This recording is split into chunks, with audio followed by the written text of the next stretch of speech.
Hey everybody, this is Matt Patches from UGO.com, here with... Jenna Bush from JoBlo. I'm Andrew Sims from MuggleNet.com. We are here in London, and we have just seen Harry Potter and the Deathly Hallows Part 1. We can't say too much. We're not exactly sure how much we could say right now, but we want to say something, because I think between the three of us, we mostly liked the movie. I'm going to go so far as to say loved.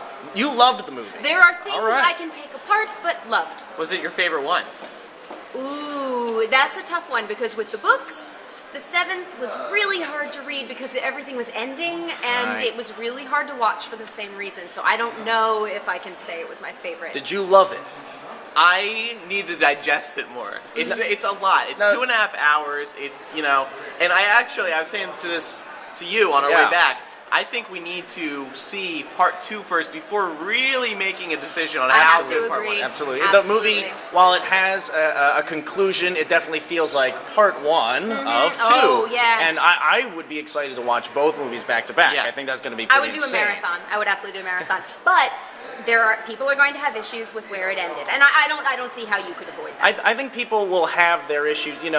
I was saying before that if you like the Harry Potter movies, then you're going to like this movie. I think especially if you like the later ones, the David Yates directed ones that kind of have been really getting darker, then you're really going to love this movie. But I think some other people who don't care about the mythology as much, it's like get on with it. The movie is very detail heavy. Which I love. As fans, you probably enjoy. The humor's there, the magic's there. All your favorite cast are there.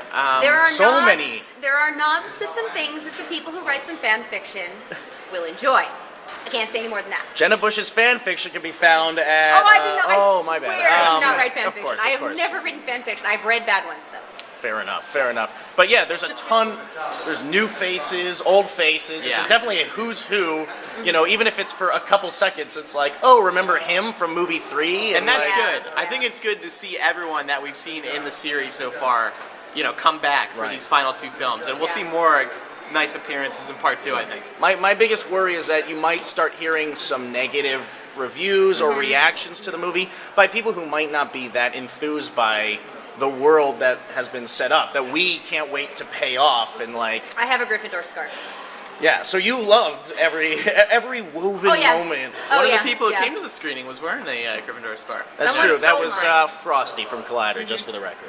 Well, I liked that they did not pull any of the darkness away from it, because the 7th book was extremely dark. It is. There were things I kind of wish they left out.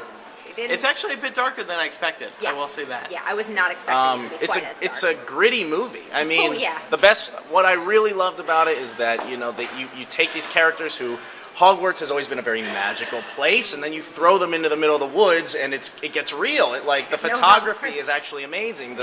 When they're outside in the real world, or when they're running around the streets of London, you feel like you're there with them. This isn't a studio. It's very gritty. Yeah, I have to say one thing though about the actors. They just watching them go from the beginning until now, the first movie until now. My God, they've changed so much. Yeah, there are some great scenes between the trio.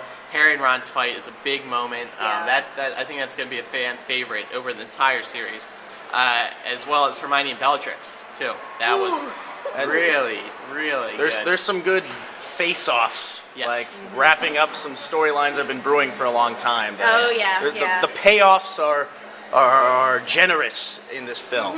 So, there was one moment that we particularly liked in the beginning with Harry and another character. That isn't in the book exactly. Oh yes. You'll know what it is. You get some chills. There's some chills to be had.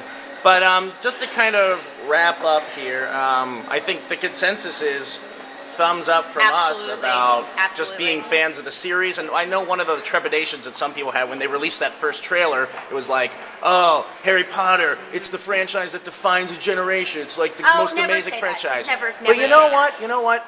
I was sitting there watching this movie thinking, nothing will ever touch this. You can't do callbacks to a movie that came out 10 years ago and a series that's just been going and having this, I'm there with them. It's still good. And there's still one left, and that's going to be pretty nuts I don't want to wait. The setup indicates anything. Yeah. Explosions. It's impressive. It's a lot to digest. I think more so than others. This film has a lot of information in it. So. I need to see it again.